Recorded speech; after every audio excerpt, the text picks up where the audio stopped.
कहानी डॉलर का लालच, मसाज के नाम पर हुई ठगी।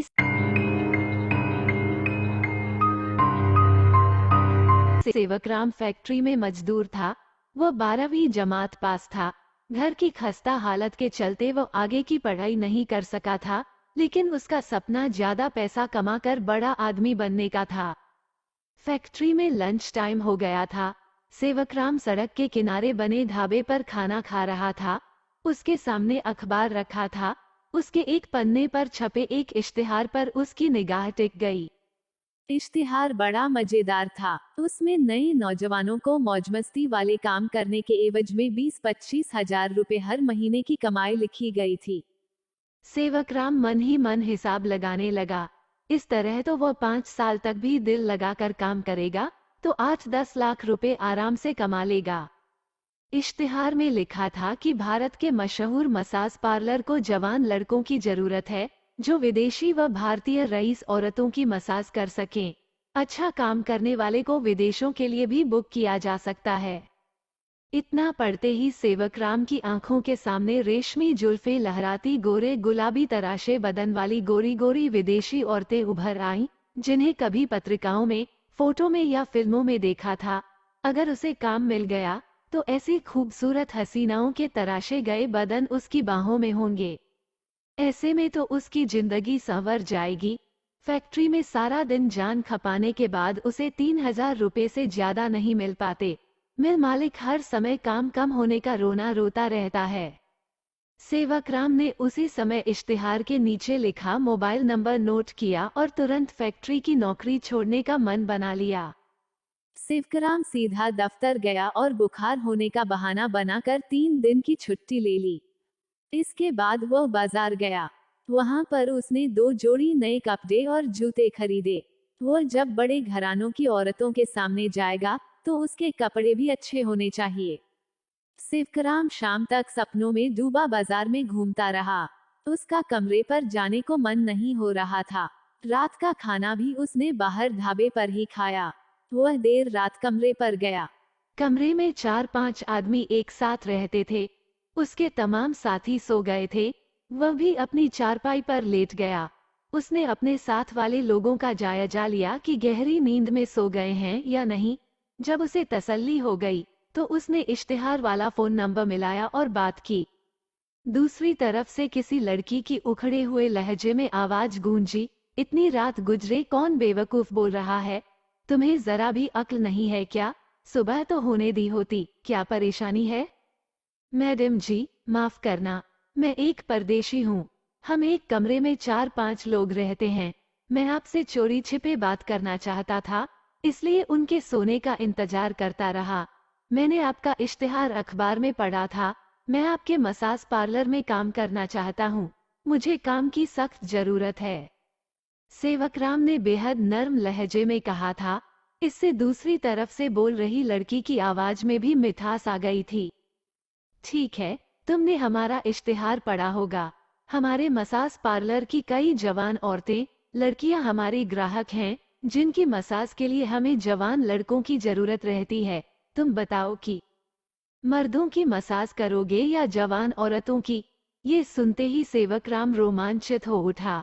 उसे तो ऐसा महसूस हुआ जैसे उसे नौकरी मिल गई है। उसकी आवाज में जोश भर उठा। वो शर्माते हुए बोला, मैडम जी, मेरी उम्र 30 साल है। मुझे जवान औरतों की मसाज करना अच्छा लगता है। मैं अपना काम मेहनत और ईमानदारी से करूंगा। ठीक है, तुम्हें काम मिल जाएगा। बस इतना ध्यान रखना होगा कि उस समय कोई शरारत नहीं होनी चाहिए, वरना नौकरी से निकाल दिए जाओगे। दूसरी तरफ से बेहद सेक्सी अंदाज में जानबूझकर चेतावनी दी गई तो सेवकराम रोमांटिक होते हुए बोला, जी, मैं अपना काम समझ कर करूंगा। मेरे मन में उनके लिए कोई गलत भावना नहीं आएगी। ठीक है, तुम्हारा नाम मैं रजिस्टर में लिख लेती हूँ। कल दिन में तुम करिश्मा बैंक में 10,000 रुपए हमारे खाते में जमा करा दो। रुपए जमा होते ही तुम्हारा एक पहचान पत्र भी बनाया जाएगा, जिसे दिखाकर तुम देश के किसी भी शहर में काम के लिए जा सकते हो। उधर से निर्देश दिया गया। ये सुनकर सेवकराम कुछ परेशान हो गया और बोला, मैडम जी, 10,000 रुपए तो कुछ ज्यादा हैं। ठीक है, फिर हम तुम्हारा पहचान पत्र नहीं बनाएंगे। अगर तुम्हें पुलिस ने पकड़ लिया तो क्या जेल जाना पसंद करोगे? क्या ऐसा भी हो जाता है मैडम जी? सेवकराम ने थोड़ा घबराते हुए पूछा। ऐसा हो जाता है सेवकराम जी, ये पर्दे में करने वाले काम हैं। पुलिस पकड़ लेती है। बोलो, क्या तुम पुलिस के चक्कर में फंसना चाहते हो? ठीक है मैडम जी, मैं कल ही 10,000 रुपए जमा करा दूंगा। बस आप मेरा पहचान पत्र बनवा कर तुरंत काम पर बुलाइए। मैं ज्यादा दिन बेरोजगार नहीं रह सकता, सेवकराम ने कहा तो फोन कट गया। उस रात सेवकराम सो नहीं सका। उसके दिलो दिमाग में खूबसूरत जवान औरतों के दिल घायल करते हुए जिस्मों के सपने छाए रहे। सारी रात ऐसे ही गुजर गई। अगले दिन सेवकराम सीधे बैंक पहुंचा और अपनी पासबुक से 20,000 रुपए निकाले। 10,000 रुपए तो उसने रात फोन पर बताए गए खाते में जमा करा दिए और बाकी के 10,000 रुपए अपने खर्चे के लिए रख लिए। अब वो लाखों रुपए कमाएगा। सेवकराम को तो अब मसाज पार्लर के दफ्तर से फोन आने का इंतजार था। इसी इंतजार में 4-5 दिन गुजर गए, मगर उस औरत का फोन नहीं आया। सेवकराम को अब बेचैनी होना शुरू हो गई। उसने 10,000 नकद खाते में जमा कराए थे। इंतजार की घड़ियां काटनी मुश्किल होती हैं, फिर भी उसने 7 दिनों तक इंतजार किया।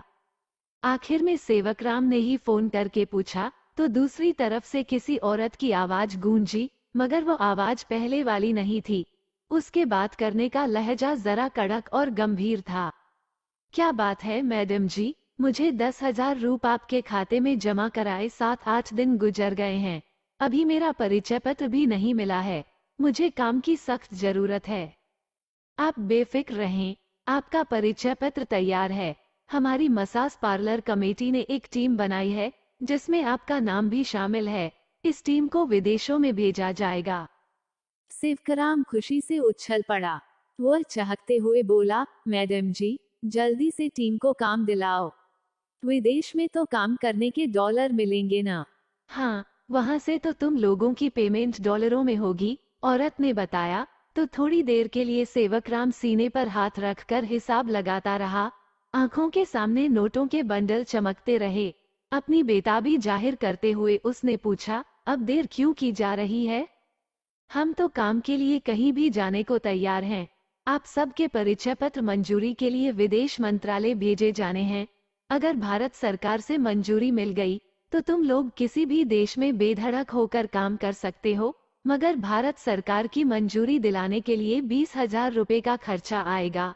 आपको 20,000 रुपए उसी खाते में जमा कराने होंगे। मैडम जी, इतनी बड़ी रकम तो बहुत ज्यादा है। हम तो गरीब आदमी हैं। सेवकराम की तो मानो हवा निकल गई थी। उसका जोश ढीला पड़ने लगा था। हम मानते हैं कि 20,000 रुपए ज्यादा हैं, मगर यह सोचो कि जब तुम अलग अलग देशों में जाओगे, वहां से वापस आने पर लाखों रुपए लेकर आओगे। सोच लो, अगर विदेश नहीं जाना चाहते हो तो रहने दो, औरत ने दूसरी तरफ से कहा। तो सेवकराम पल भर के लिए खामोश रहा, फिर जल्दी ही वो बोला, ठीक है, मैं 20,000 रुपए आपके खाते में जमा करा दूंगा। बस मेरा काम सही होना चाहिए। सेवकराम ने ठंडे दिमाग से सोचा, तो उसे ये काम फायदे का लगा। बेशक 20,000 रुपए उसके पास नहीं थे, फिर भी अगर उधार उठाकर लगा देगा, तो बाहर के पहले टूर में लाखों रुपए वॉरेन्यारे कर देगा। इसलिए 20,000 रुपए उनके खाते में जमा कराना ही फायदे में रहेगा। सेवकराम ने इधर उधर से रुपए उधार लिए और उसी खाते में जमा करा दिए। अब वो इंतजार करने लगा। उसे यकीन था कि उसे बुलाया जाएगा। सेवकराम को इंतजार करते करते 10 दिन गुजर गए। सेवकराम के मन में तमाम तरह के ख्याल आ रहे थे। वो इस मुगालते में था कि दफ्तर वाले खुद फोन करेंगे। वो महीने भर से काम छोड़कर बैठा था। जमा पूंजी खर्च हो चुकी थी, ऊपर से 20,000 रुपए का कर्जदार और हो गया था। काफी इंतजार करने के बाद सेवकराम ने उसी फोन नंबर पर फोन किया, तो मोबाइल बंद मिला। काफी कोशिश करने के बाद भी उस नंबर पर बात नहीं हुई। उसके पैरों तले जमीन खिसक गई। वो उसी पल उस बैंक में गया, जहां अजनबी खाते में उसने 30,000 रुपए जमा कराए थे। वहां से पता चला कि वो खाता वहां से 500 किलोमीटर दूर किसी शहर में किसी बैंक का था। अब उस खाते में महज 4 रुपए कुछ पैसे बाकी थे। सेवकराम थाने में गया, लेकिन पुलिस ने उसकी शिकायत लिखने की जरूरत नहीं समझी। थक हार कर वह कमरे पर लौट आया। विदेशों में जाकर खूबसूरत औरतों की मसाज करने के एवज में लाखों डॉलर कमाने के चक्कर में सेवकराम ने अपनी जमा पूंजी गंवा दी, साथ ही 20,000 रुपए का कर्जदार भी हो गया। लालच में वह न तो घर का रहा और न घाट का।